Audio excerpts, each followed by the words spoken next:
a empezar con un nuevo shiur de Benei Noach.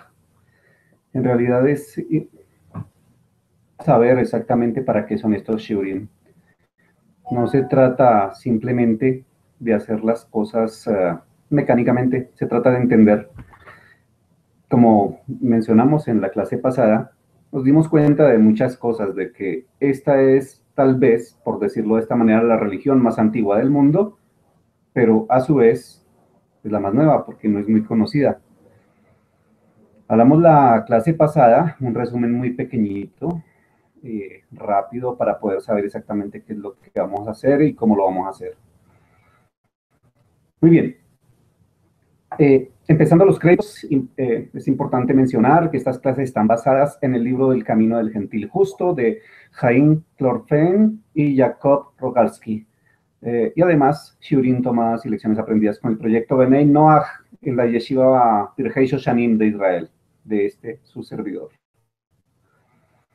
El agradecimiento también al rabino Naftali Espinosa de la Yeshiva Pirkei Shoshanim de Jerusalén, maestro que me formó como Ben Noach y ayudó con su sabiduría a sacar de mi mente la idolatría. Muchísimas gracias, Rab. Fue usted quien me abrió la puerta por primera vez. Y con profunda gratitud al rabino Shimon de Shabbat Israel, quien definitivamente, no a mí, a muchos, nos abrió las puertas para retornar al sagrado camino, aquel que algún día nuestra alma reconoció. Estaba confundida nuestra alma, pero reconoció el camino y empezamos a ir en su búsqueda. Gracias al rabino, gracias porque, bueno, nos ha puesto todos los elementos, solamente tenemos que ser muy, muy juiciosos y siempre hacia adelante. Agradecimiento también, muy importante, si alguna recompensa o mérito conlleva esta tarea, quiera Hashem que recaiga en mi amada esposa Sara, quiera Hashem derramar siempre y en abundancia de su bondad y misericordia sobre ella. Quiera Hashem bendecirla a ella y a nuestros hijos con salud física, riqueza espiritual, todos los días de su vida en la tierra, junto con toda la comunidad de Beth Hillel. Baruch Hashem. Bueno, ¿qué fue lo que vimos la vez pasada? Simplemente algunas bases, ¿no? Estábamos hablando de que para poder tener un estudio que sea real, que sea basado específicamente en algo que sea muy, muy sólido, lo primero que tenemos que hacer es dar unas bases, unas reglas de juego para poder saber cómo vamos a afrontar este estudio. Número uno, dijimos que generalmente todas las religiones del mundo han querido convertir al judaísmo a su propia, para llevarlo a su propio grupo, y bueno, de pronto no han tenido en cuenta muchas veces qué es lo que piensa el judaísmo acerca de lo que ellos están haciendo. Ellos sí piensan mucho y hablan mucho acerca de que el judío ya está equivocado, etc. Estoy recordando, haciendo un resumen rápido de lo que vimos la vez pasada. Hay que tener en cuenta que cuando se habla de esto de los 7 mandamientos no ajidas, hay que tener en cuenta que esa es la visión del judaísmo acerca de qué es lo que debería hacer una persona, un gentil, que quiera guardar misbot, que quiera guardar algunos mandamientos, de pronto entra en confusión, termina equivocado y termina muy mal. Esto cuando hablo de que termina mal, que termina equivocado, es obviamente porque va a sitios donde todos identificamos claramente cómo es el asunto. Saben que tienen kippah, que tienen talit, que tienen tzitzit, que tienen toda la pinta, pero no son judíos. Que se sienten judíos, claro, sí, eso nadie lo va a discutir, porque si no, no estuvieran utilizando esas prendas. Pero hay que identificar por qué es lo que está pasando allí. ¿Cuál debería ser el real camino para muchas personas? Que algunos tienen neshama judía y se está despertando, sí, puede ser que sí, pero no en todos los casos, y es allí donde la persona que inicialmente se colocó todos estos elementos de la indumentaria judía, más adelante va a tener inconvenientes, va a tener algún desazón, y posiblemente ya después de salir de este autoengaño, entonces empieza a volver hacia atrás y ya ni judaísmo, ni cristianismo, ni nada que termine en ismo. Entonces, es justamente por eso, porque empezó de alguna manera muy mal. Vamos a ver específicamente qué es lo que pasa con esto. Bien, hay que recordar que en el judaísmo hay dos caminos, y esos dos caminos son judaísmo con 613 misbot y los Benei Noach con 7 misbot. Muy bien, que constituye efectivamente la más antigua de todas las religiones y a la vez la más nueva. También hay que tener en cuenta lo que estábamos hablando la vez pasada acerca de que cuando se habla de judaísmo, los que están fuera se les dice no judíos.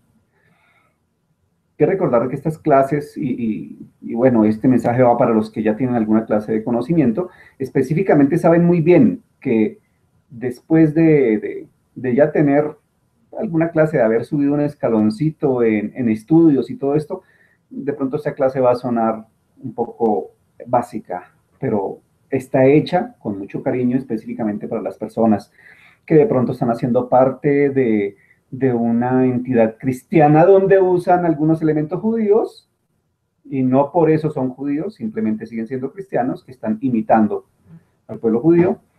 Y además, pues también algunas personas que están libres allí por, por el mundo, preguntándose muchas cosas acerca de su religión, preguntándose acerca de las cosas de fe, de sus doctrinas que han llevado, que les enseñaron sus padres, etcétera, por lo que estas clases están dirigidas más bien como hacia estas personas. Obviamente también están dirigidas al pueblo yehudí por una razón fundamental. Es la religión más antigua, la Benei Noach, pero también es la más nueva por lo olvidada que fue. Hoy justamente vamos a tratar el tema acerca de la historia. Muy bien, entonces, los caminos del Benei Noach, hijos de un pacto eterno. Muy bien, vamos a ver el shiur de hoy, se llama datos históricos. Datos históricos. Es muy importante saber de dónde sale esto. ¿Qué es Benei Noach? Yo nunca había escuchado eso.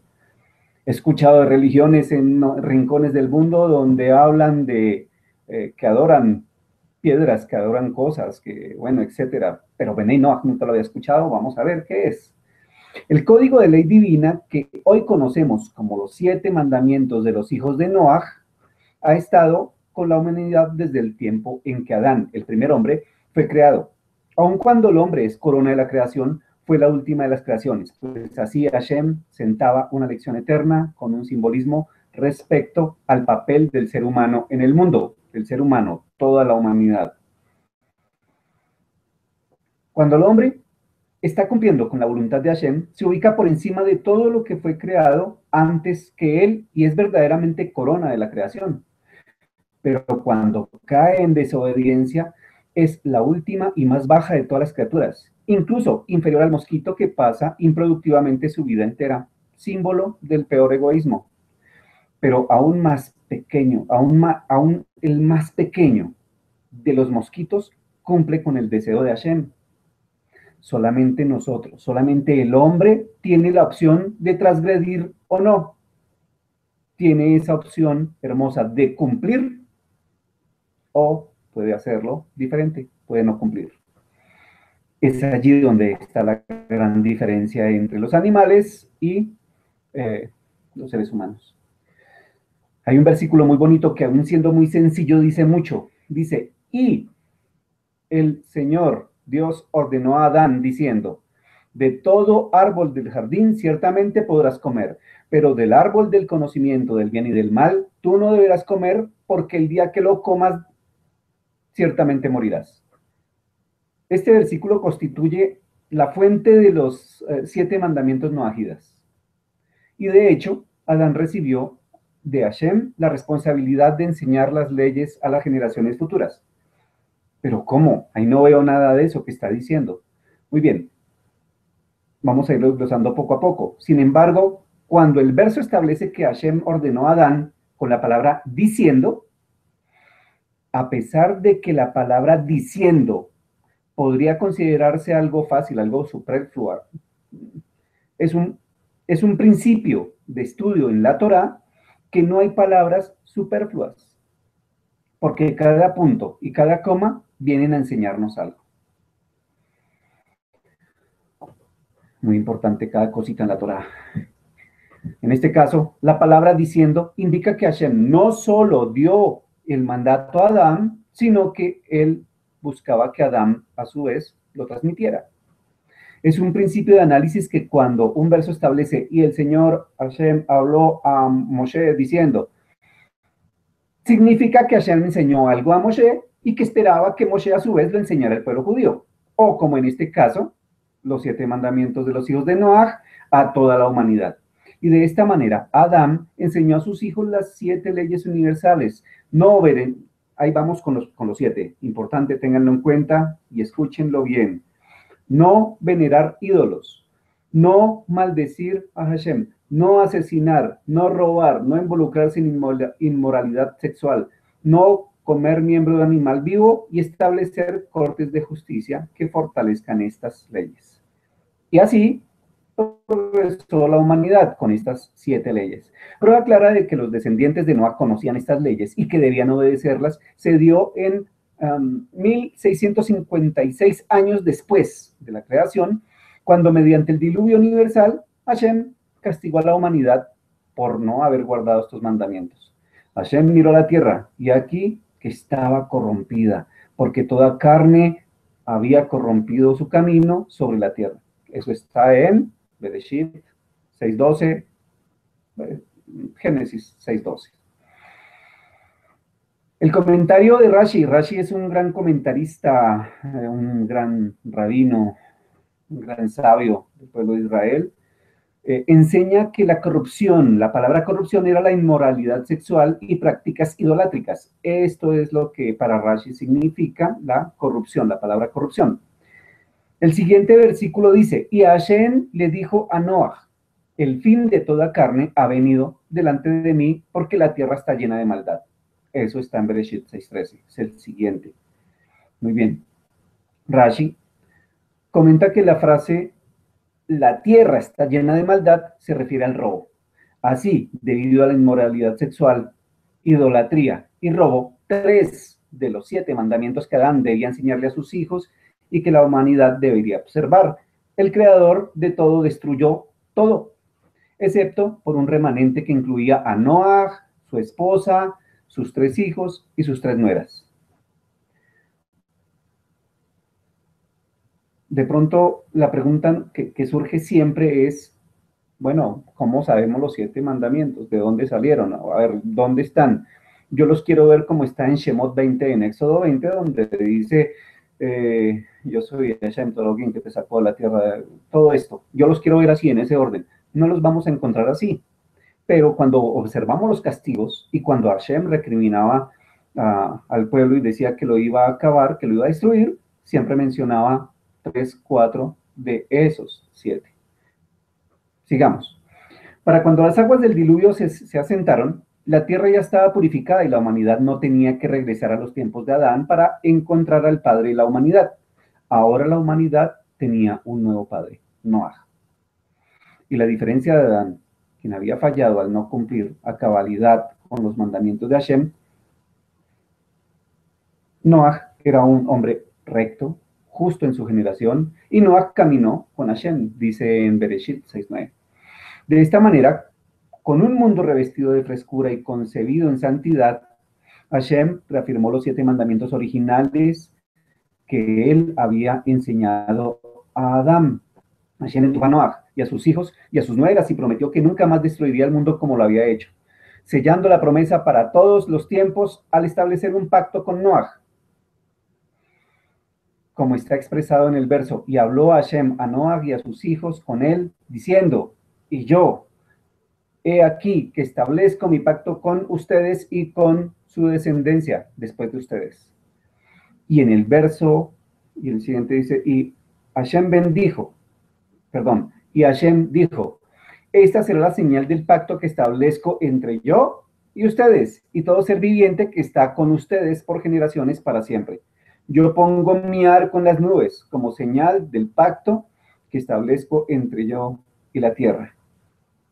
Bien, aquí ya vamos viendo algo de historia. Recordemos, estamos hablando de histórica de los Benay Noach, de dónde surgió, cómo fue, porque hoy eso es algo como tan novedoso y no sé, no lo conozco, sin embargo es más antiguo que cualquier otra eh, religión o pensamiento filosófico. Muy bien, el signo del pacto era el arco iris, que servía como un símbolo permanente de la divina benevolencia. Era la primera vez que el arco iris se veía en la tierra, a pesar de que había sido creado y preparado para ese momento en el ocaso del sexto día de la creación, entre el tiempo en que Adán transgredió y el Shabbat, cuando Dios descansó de todo lo que había hecho. El arco iris, con sus 7 colores, refleja la belleza y la santidad de los 7 mandamientos de los hijos de Noah. Cuando Hashem creó a Adán, lo puso en el jardín del Edén. Este lugar sería la morada divina de la divina presencia, pero cuando Adán contravino el mandamiento de Hashem, la divina presencia se retrajo, abandonando la tierra en favor del primer cielo. Ok, vamos a ver poco a poco. Es importante entender esto. Todos sabemos y todos, bueno, la mayoría que han estudiado algo saben que siempre en los temas espirituales se hablan de 7 cielos. Hashem estaba ahí siempre, lado a lado, hombro a hombro, con Adán. Pero cuando pasó esto, ok, perfecto, entonces ya no estoy en la tierra, ahora me voy al primer cielo. Paso del primer cielo al segundo cielo. Luego, Enoch invocó ídolos y la divina presencia partió del segundo al tercer cielo y desde el tercer cielo al cuarto cielo por causa de la generación del diluvio. Cada vez íbamos más para abajo. A pesar de que Noah fue lo suficientemente digno como para evitar la destrucción y ser designado segundo, como el segundo padre de la humanidad, a pesar de sus esfuerzos, falló en su intento por llevar a cabo una rectificación completa del pecado de Adán, que era necesaria para atraer la divina presencia, que dice que son los 7 mandamientos noahidas. Importante esto, muy importante tener en cuenta qué son estas 7 leyes noahidas, de dónde salieron, cuál es la historia.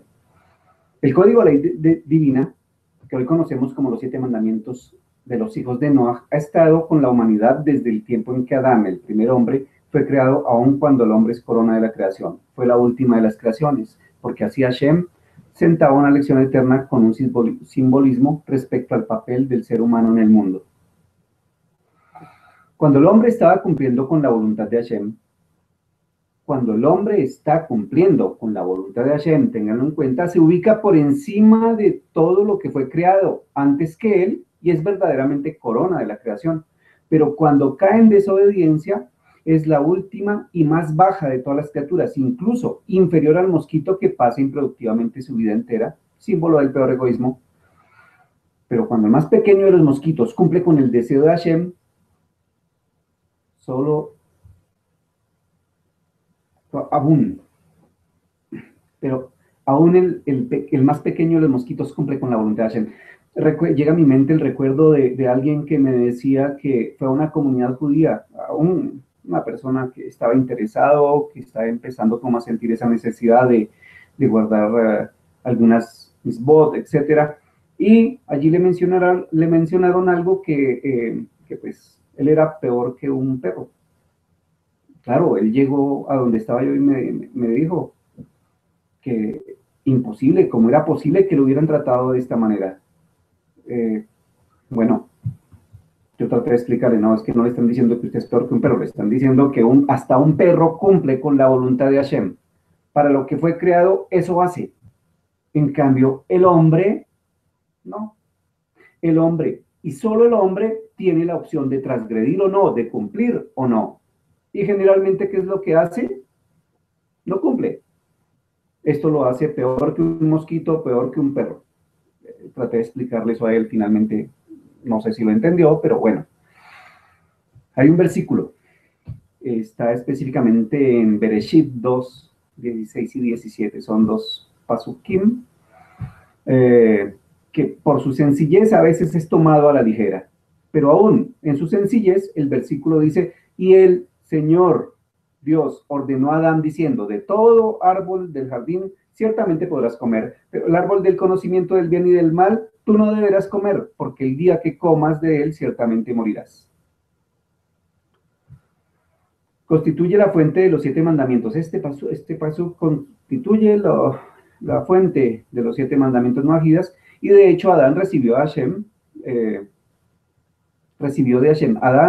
Hashem la responsabilidad de enseñar estas leyes a las generaciones futuras. El verso establece que Hashem ordenó a Adán diciendo, a pesar de que la palabra diciendo, escuchen esto bien, claramente, este versículo establece que Hashem ordenó a Adán con una palabra, y esta palabra es diciendo.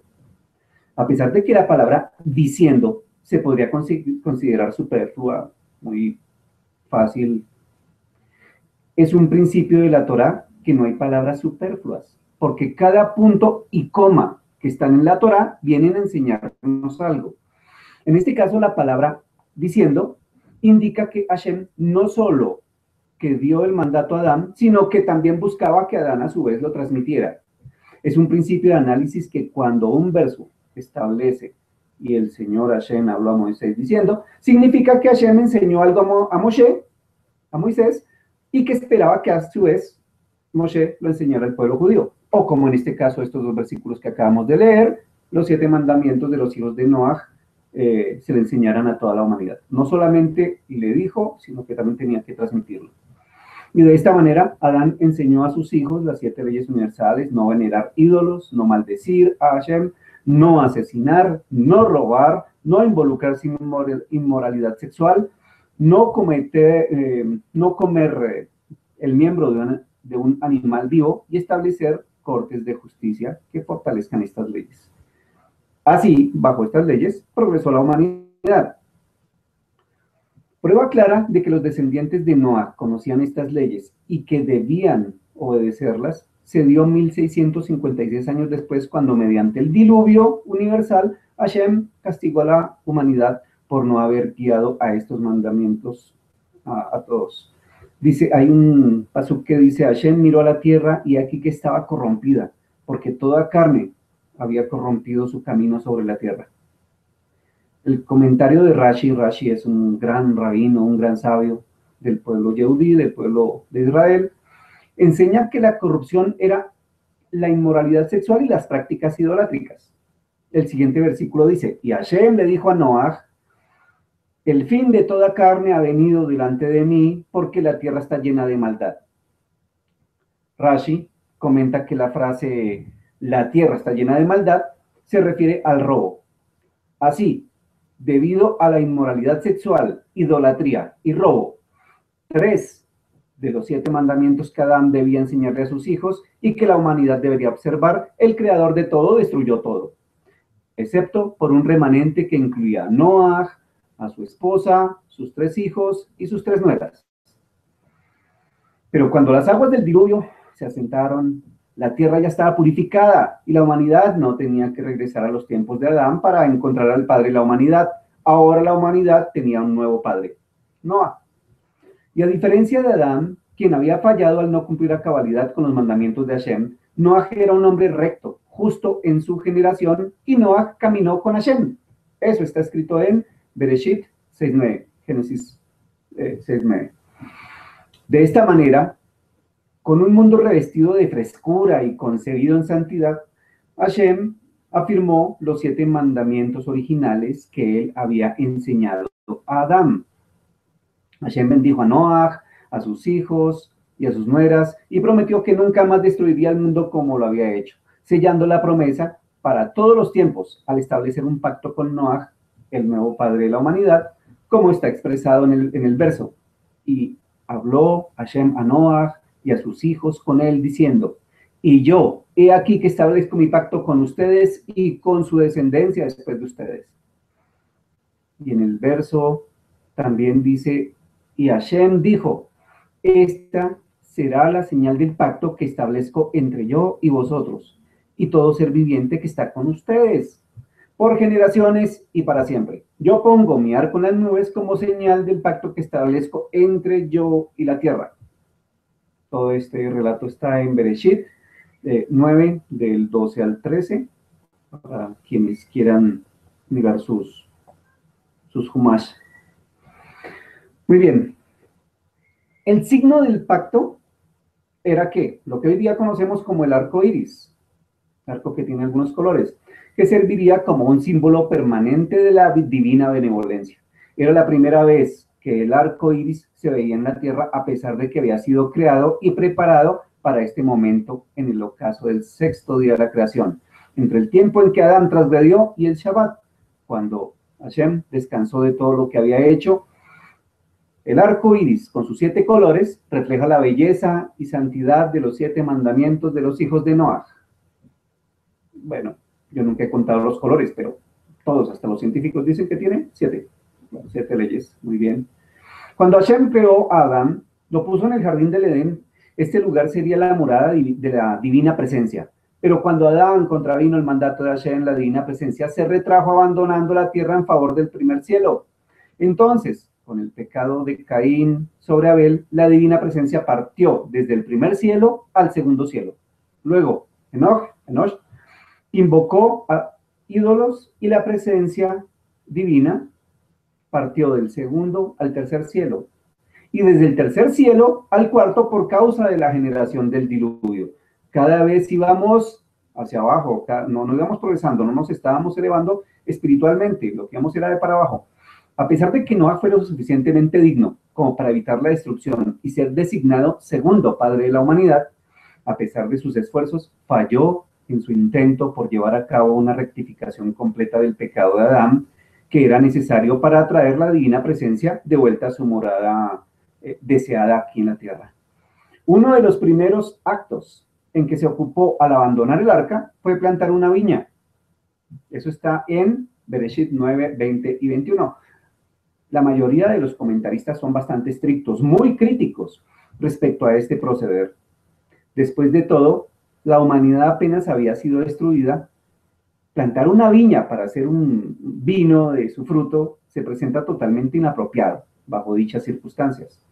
Pero hay quienes dicen que Noah estaba intentando rectificar el pecado de Adán.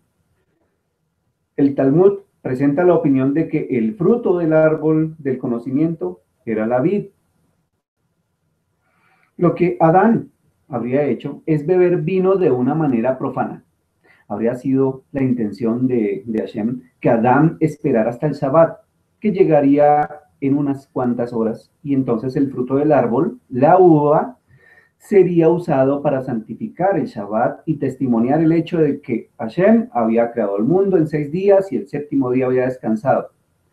Se argumenta que Noah conocía este profundo significado de la transgresión de Adán, que plantando una viña y usando el vino para fines santos, él podría alcanzar la rectificación completa del pecado. Pero Noah falló, se intoxicó, se emborrachó, y fue descubierto desnudo por su hijo menor, Ham, quien lo avergonzó al llamar a sus 2 hermanos, Shem y Jafet, para que vean la desnudez de su padre. El tema de la desnudez de su padre no lo vamos a tratar hoy. No vamos a hablar directamente acerca de esto, de la desnudez. Más adelante lo podremos tratar. Pero en términos generales eso es lo que cuenta la historia. Shem y Jafet fueron respetuosamente, cubrieron el cuerpo de su padre con una prenda de vestir, pero el daño ya había sido hecho. Noah despertó, maldijo a Ham y a sus descendientes, y la divina presencia miraba apenada desde lo alto. Seguimos de para atrás, recién bajados del arca, ya estábamos cometiendo errores. Las 7 leyes de los hijos de Noah permanecieron desatendidas por todos, como antes del diluvio, excepto por unos pocos. Notablemente Shem, hijo de Noah, y su nieto, Eber, establecieron casas de estudio con el propósito de entenderlas y cumplirlas. Entonces vino la generación de la Torre de Babel, generación de grandes científicos, se puede decir, brillantes, no solo que aprendieron a manipular muchas de las fuerzas de la naturaleza, como por ejemplo el control del clima, esto está escrito, sino que razonaron en su sabiduría que la tierra no tenía un creador, o que al menos, si tuvo un creador, que ellos eran iguales a él, y construyeron una torre hacia el cielo para retar la autoridad de Hashem.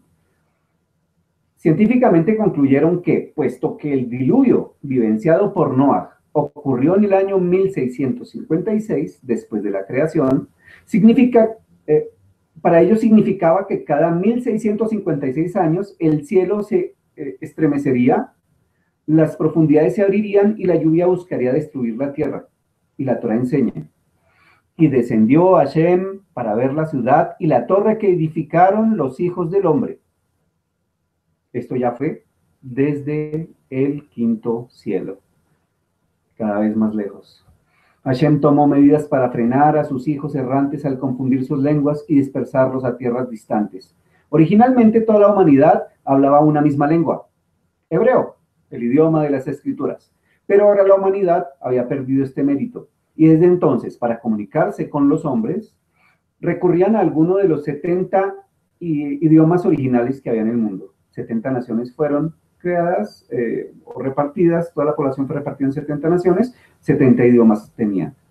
En ese tiempo emergió el rey Nimrod con una maldad que literalmente no tenía precedentes. Se proclamó a sí mismo como Dios de toda la tierra y ordenó a sus súbditos que lo adoraran como Dios. Quienes se rehusaban eran eliminados. Hashem retrajo su divina presencia hasta el sexto cielo en respuesta a los pecados de Sodoma y Gomorra, principalmente robo y perversión sexual, que están contenidos en las 7 leyes de Noah. En aquellas sociedades se admiraba la crueldad y la bondad humana era frecuentemente castigada, a menudo con la pena capital. Hay muchas historias que narran que una niña muy pequeña vio un anciano padeciendo hambre y le fue a llevar algo y la castigaron con la muerte por haber hecho eso. Hasta ese punto llegaba la maldad en ese tiempo. Los antiguos egipcios completaron la secuencia de atrocidades al ser plenamente fieles a sus muchos ídolos, al involucrarse mucho más que los sodomitas en perversión sexual y al desarrollar una nueva forma o unas nuevas formas de extrema maldad disfrazada de algo bonito. ¿Cuáles eran estas? Brujería y magia. Con la divina presencia removida hasta el séptimo cielo, el último cielo, la humanidad permaneció en un mundo de oscuridad moral y espiritual. Finalmente emergió un hombre justo, cuyos actos empezaron a traer de vuelta a la divina presencia. Abraham confrontó no solo al mundo en el que él habitaba, sino a donde se expandió, aferrándose al Creador, cumpliendo con su deseo, retó la idolatría de Nimrod con su creencia en el único Dios. Y eventualmente derrotó completamente a Nimrod, empujando a la humanidad hacia el reconocimiento de Hashem y su camino para el mundo. Por el mérito de Abraham, la divina presencia descendió al sexto cielo. Empiezan las buenas noticias. Debido al hijo de Abraham, Isaac, la divina presencia descendió desde el sexto hasta el quinto cielo. Y entonces, desde el quinto al cuarto, por el hijo de Isaac, Jacob. El poder espiritual de Jacob era asombroso. Él luchó con un ángel de Hashem y lo venció. A través de Jacob y sus hijos, un pueblo nuevo y distinto emergió en la tierra.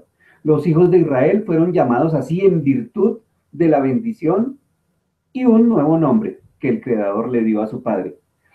Tu nombre no será más Jacob, sino Israel será tu nombre. Y él llamó su nombre Israel. Los patriarcas cumplieron a cabalidad con los 7 mandamientos de los hijos de Noah. Cuando Hashem bendijo a Isaac, fue porque Abraham escuchó mi voz y guardó mi encargo, mis mandamientos, mis estatutos y mis leyes. A ver, hay que tener en cuenta esto muy claro. En Génesis 26:5 dice esto. Dice, ¿por qué Hashem bendijo a Isaac? ¿O por qué bendijo Hashem a Abraham? Dice claramente, porque Abraham escuchó mi voz y guardó mi encargo, mis mandamientos, mis estatutos y mis leyes. ¿A cuáles se está refiriendo? No había sido entregada la Torá, la Torá se entregó más adelante. Algunos comentaristas, algunos jajamín, algunos sabios, hablan de que ya ellos lo veían por profecía, veían los mandamientos que iban a ser entregados en Har Sinai, en el monte Sinaí, y entonces ya lo empezaron a cumplir desde ahí, sin necesidad de que fueran obligados, esto ya empezaron a cumplirlos desde ahí, pero específicamente lo que ellos ya conocían, que eran las 7 leyes de Noah, las cumplían a cabalidad. De hecho, hubo instancias, hubo momentos en que emergieron controversias a propósito de los dos códigos legales. ¿Cuáles? La Torá y las 7 leyes de Noah. ¿Por qué? Porque a pesar de que en ese momento la Torá no había sido entregada, ellos ya la veían. Entonces, ¿cuál fue el problema? Y nos lo cuenta también la Torá, dice que la disensión, el problema inicial entre José y sus hermanos tenía que ver con las diferencias entre las normas alimenticias del código mosaico, la ley de Moshe, la Torá, y el mandamiento no ajida que prohíbe comer carne de un miembro de un animal vivo o un miembro de un animal vivo. Aquí hay que hacer un paréntesis, porque no lo cuenta la Torá escrita, lo cuenta la Torá Shebeal Peh, donde dice que efectivamente el problema que hubo entre José y los hermanos, cuando Joseph fue allá y empezó a llevarle alguna clase de información a su padre acerca de lo que hacían sus hermanos, hay muchas versiones, pero ¿cuál es la que cuenta la Torá Shebeal Peh? Dice específicamente que ellos, los hermanos de Joseph, conociendo ya la Torá, efectivamente hicieron shejitá y faenaron, mataron al animal tal cual como lo describe la halajá. Pero ¿qué fue lo que pasó entonces? El asunto es que no alcanzó a salir toda su sangre de él, el animal aún tenía algún movimiento de estos movimientos que se presentan post-mortem, después de la muerte, y ya estaban comiendo de él. Entonces, ¿qué hizo Joseph? Salió corriendo rápidamente y dijo, mire, transgredieron uno de los mandamientos de Noah. Comieron de un animal aún vivo. Entonces, los hermanos de Joseph, lo vendieron como esclavo. Pero Hashem estuvo con Joseph y emergió para convertirse en el segundo al mando de Egipto, prácticamente un rey paralelo al faraón. Importante, lo vio una persona muy importante. Para el tiempo en que había perdonado a sus hermanos por lo que habían hecho, la divina presencia había descendido desde el cuarto cielo al tercero, por el mérito de Leví, el tercer hijo de Jacob. Previo a que los hijos de Israel se asentaran en la tierra de Egipto, su hermano, Judá, los había precedido y establecido en Goshen.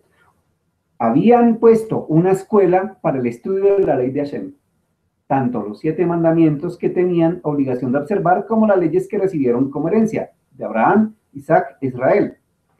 Aún durante el largo y amargo periodo de la esclavitud egipcia, la tribu de Leví permaneció en la casa de estudio, exenta de la terrible servidumbre, de manera que la ley divina fue recordada y entendida y cumplida. Y debido a la rectitud del hijo de Leví, Keot, la divina presencia descendió del tercer cielo al segundo.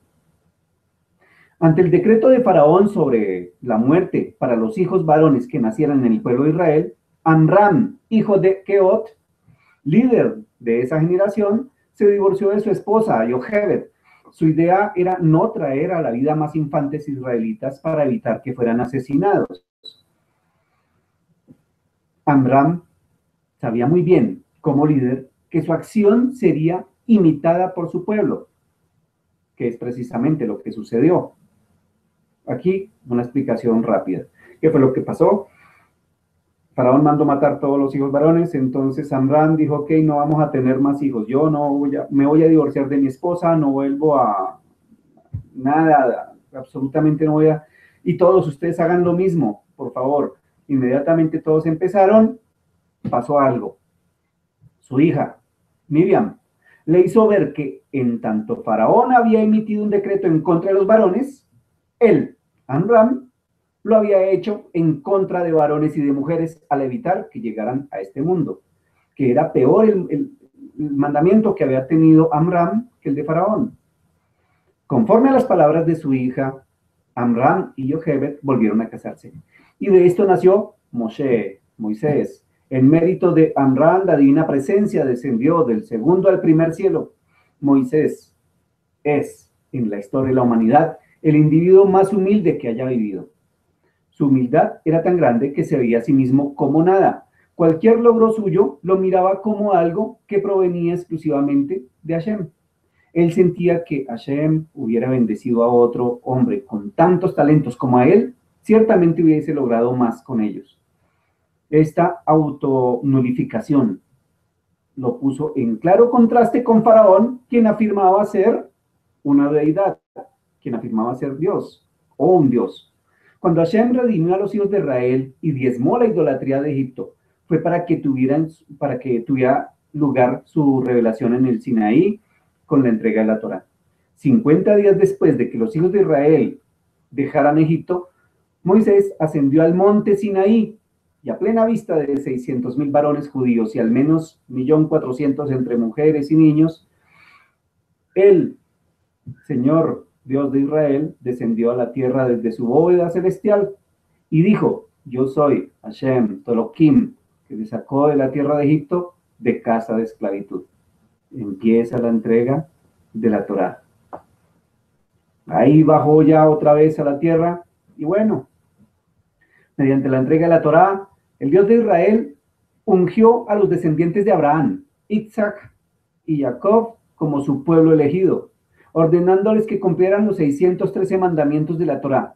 Además, Hashem ordenó a los justos de las otras naciones del mundo a que guardaran los 7 mandamientos de los hijos de Noah y encomendó a Moisés y a su pueblo que enseñaran a las naciones cómo observar tales mandamientos. Este fue tanto el establecimiento de la Torá, así como el fortalecimiento de las 7 leyes de Noah. Los códigos, el código de la Torá y el Noahida fueron atados permanentemente uno al otro. Los hijos de Noah, los gentiles justos, recibieron la orden de cumplir a cabalidad los 7 mandamientos debido a que estos fueron entregados en el monte Sinaí, o no porque fueron entregados allí, sino que fueron entregados a Noah, o antes de Noah. Y los hijos de Israel recibieron la obligación de enseñar los 7 mandamientos a los gentiles justos, a los hijos de Noah. Este fue el principio del verdadero y universal camino religioso donde Israel, el pueblo judío, conforma el sacerdocio y donde los hijos de Noah, los gentiles justos, son sus compañeros laicos y a la vez fieles. Esto se dio en el año 2448 de la creación. En todas las épocas en que el pueblo judío vivió en la Tierra Santa, su obligación de enseñar a los gentiles los 7 mandamientos fue generalmente cumplida. Durante los 410 años del primer templo y los 420 años del segundo templo, los gentiles que deseaban residir en la tierra de Israel tenían que aceptar formalmente el cumplimiento de las leyes noahidas y entonces tendrían el derecho de entrar al Bet HaMikdash, al Santo Templo, para ofrecer sacrificios a Hashem. Solo bajo esa figura. Muy bien.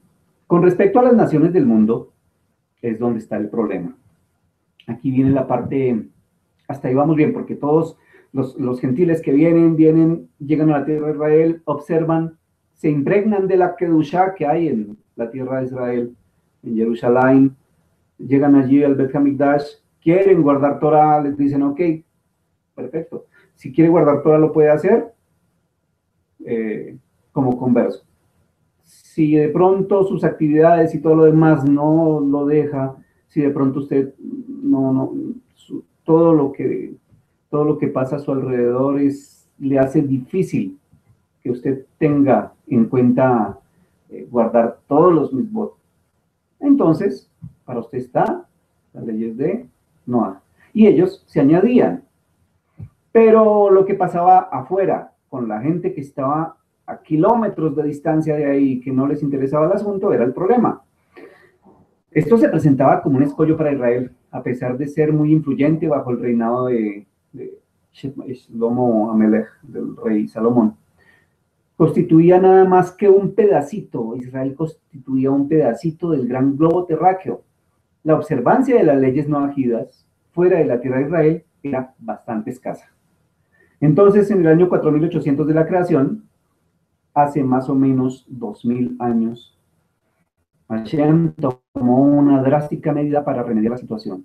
Destruyó el Bet Hamikdash, el centro de la vida religiosa del pueblo judío, y exilió a su pueblo, Israel, a todos los rincones del planeta donde permanece en su mayoría hasta el día de hoy.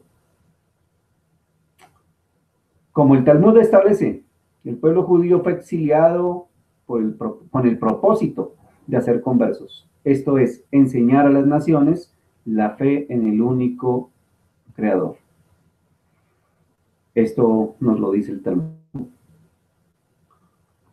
Pero lo que los judíos encontraron en aquel mundo ajeno a su tierra fue una situación bastante difícil. Confundidos en medio de miles de culturas, tuvieron que luchar permanentemente, todo el tiempo, por mantener sus propias tradiciones para no ser asimilados por los pueblos que los rodeaban.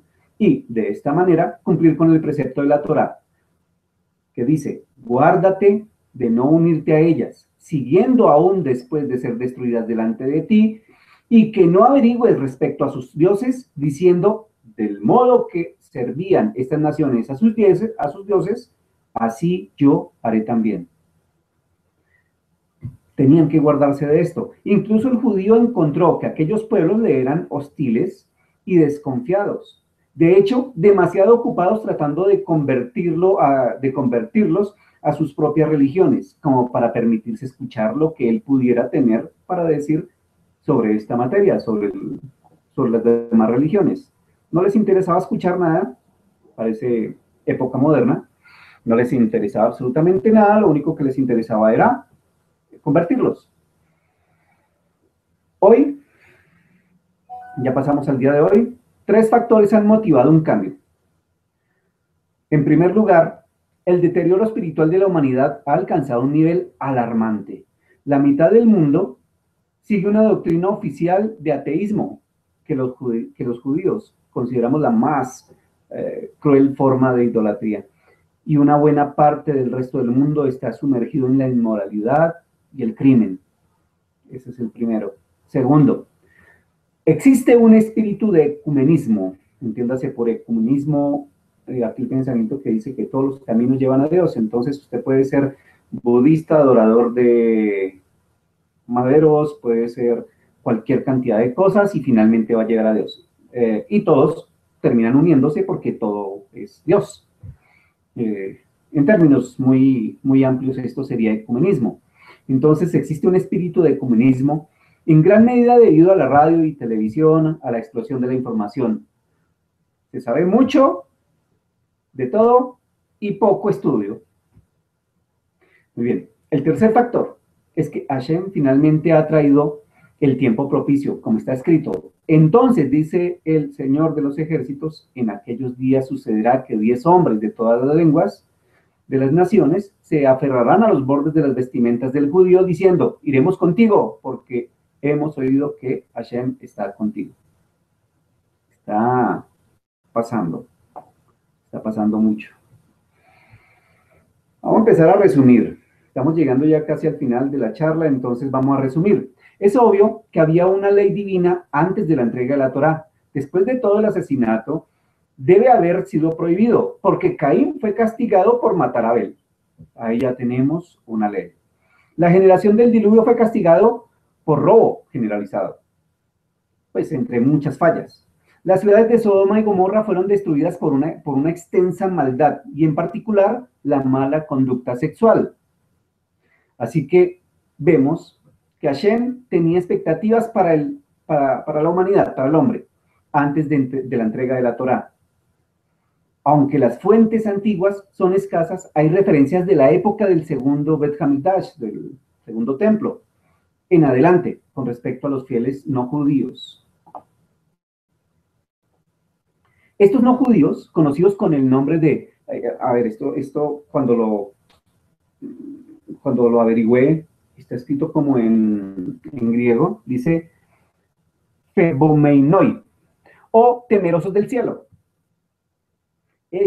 Repito, estos judíos conocidos con el apelativo de temerosos del cielo o temerosos de Hashem, al parecer se adherían a las leyes de Noah. Además de las referencias del Talmud y la Mishnah, su existencia también es citada en los primeros escritos del siglo I de la era común de Flavio Josefo. Casi al mismo tiempo, los satíricos romanos Cayo Petronio y Décimo Lunius se burlaban de aquellos romanos que adoptaron las creencias y filosofía judía, pero que se negaban a la circuncisión y a la conversión completa. La evidencia arqueológica más importante de la práctica noahida fue un descubrimiento en 1976 en Afrodisias, Turquía, dos inscripciones que datan de aproximadamente del año 210 de la era común, fueron descubiertos en una antigua sinagoga.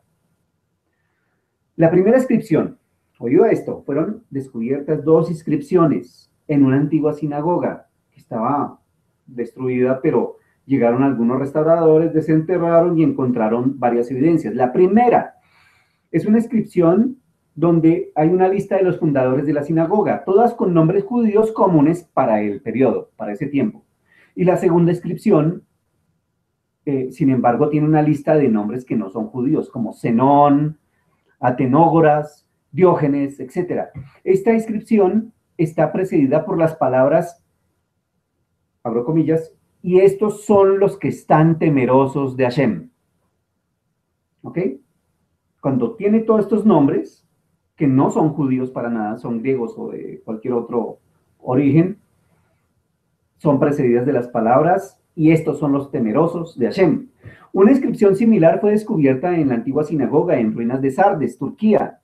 Esta inscripción enumera 3 grupos. Oído esto, y aquí ya con esto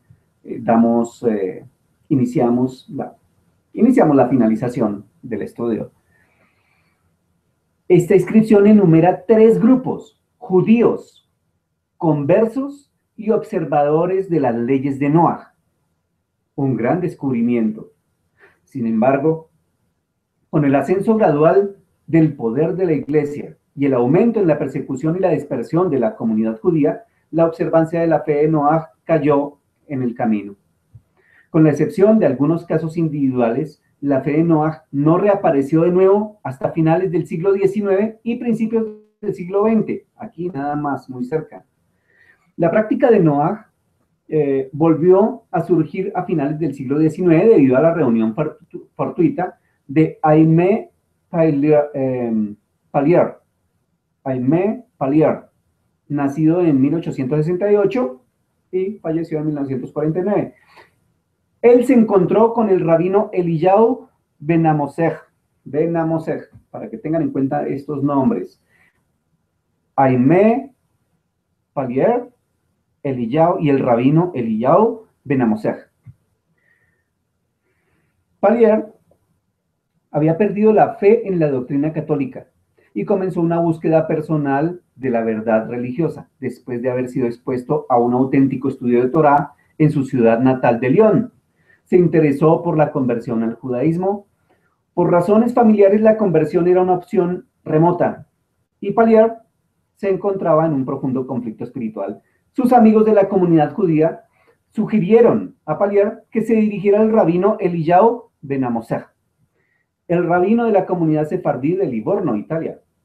Rabbi Ben Amosech ofreció a Pallier una solución a su crisis a través de las leyes de Noah. Las palabras, está escrito esto en una historia muy buena acerca de este rabino que le dijo a Pallier: nosotros, los judíos, tenemos la religión destinada a toda la raza humana. La religión a la que los gentiles están sujetos, como fue para nuestros patriarcas antes de la promulgación de la ley de la Torá. ¿Podría usted suponer que la verdadera religión que Hashem destina para toda la humanidad es solo propiedad de un pueblo especial?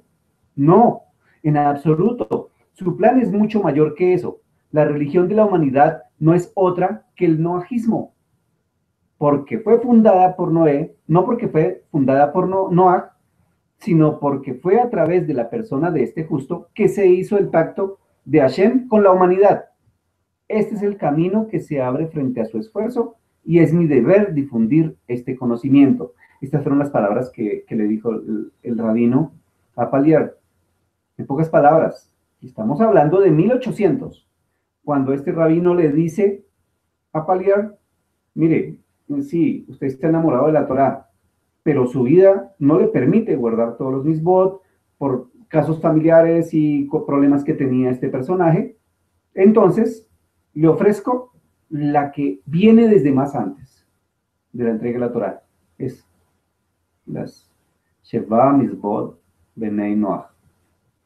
¿Ok? Las 7 leyes de los hijos de Noach. Allí ya tenemos una referencia. Está escrito históricamente en 1800 que este rabino dio esta indicación. Los pensamientos de Palier y Rabbi Ben Amoshech influenciaron a muchos a considerar la fe de Noaj. Posteriormente, unas pocas sociedades de Noaj aparecieron en Europa dedicadas al estudio de las ideas de Palier y de Rab Ben Amoshech. Sin embargo, este movimiento llegó a un abrupto final con el estallido de la Segunda Guerra Mundial. Hasta ahí llegó, por lo menos se estancó. No desapareció, pero se estancó. Pero ¿cómo apareció más adelante? Ya estamos hablando de 1930, cuando un personaje llamado Bendy Jones se convirtió sin querer en el mayor portavoz del siglo XX para la observación de las leyes de Noah. En 1956, Jones renunció a su cargo como pastor de una iglesia bautista, después de haber comenzado a cuestionar su fe, a pesar de que llevó a cabo estudios avanzados en teología y estudios bíblicos. Bendel decidió reiniciar toda su educación religiosa a partir de cero. Olvidó todo lo que tenía atrás y es un muy buen ejemplo, teniendo en cuenta pues el público para quien está dirigido esto, que es para personas que posiblemente estén interesadas en judaísmo. Él apartó todo lo que sabía, todo lo que tenía en su mente, todos los preconceptos que había recibido, los apartó y arrancó de cero. Movió a su familia de Carolina del Sur y comenzó a tomar clases locales en un Talmud Torá. Imagínense una persona adulta entra a un Talmud Torá. Es como una escuela de primaria judía. Como él tenía la facilidad para el estudio de la Torá y el hebreo, buscó la guía de rabinos locales para el cumplimiento de las leyes de Noaj. Jones desarrolló progresivamente una identidad religiosa noajida muy sofisticada. En 1960, Jones se involucró profundamente en las actividades arqueológicas, eventualmente moviéndose con su familia a Israel para continuar sus estudios en la Universidad Hebrea. Durante las próximas 3 décadas, se encargó de una serie de importantes excavaciones. Aunque su misión principal era la arqueología, su ejemplo personal religioso reavivó el interés en la Sheva Misbot Benei Noach. Él no solo inspiró a innumerables no judíos para explorar las expectativas de la Torá, sino que también trajo las leyes de Noaj de nuevo al radar rabínico. Desde la destrucción del Bet Hamidash, la observancia del noajismo se había vuelto extremadamente rara. La búsqueda personal de Bendel para entender las obligaciones de Noaj inspiró a muchos rabinos a reabrir estas zonas de estudios largamente abandonadas como resultado de sus creencias más sinceras y búsqueda honesta de la verdad. Bendel fue el padre del movimiento noajida moderno. Hay que tener en cuenta, estamos hablando de 1960, hace muy poco. Bien, para concluir, Hashem tiene un propósito para ambos, judíos y no judíos. Los judíos cumplen con este propósito a través de los 613 mandamientos. ¿Ok? Lo repito. Hashem tiene un propósito para ambos, para judíos y no judíos. Los judíos cumplen con este propósito a través de los 613 misbot que se les dio, mientras que los no judíos lo hacen a través de las 7 leyes, de los 7 mandamientos dados a ellos. Estos 7 mandamientos abarcan una gran variedad de detalles, más allá de los 7 principios básicos que parecen ser.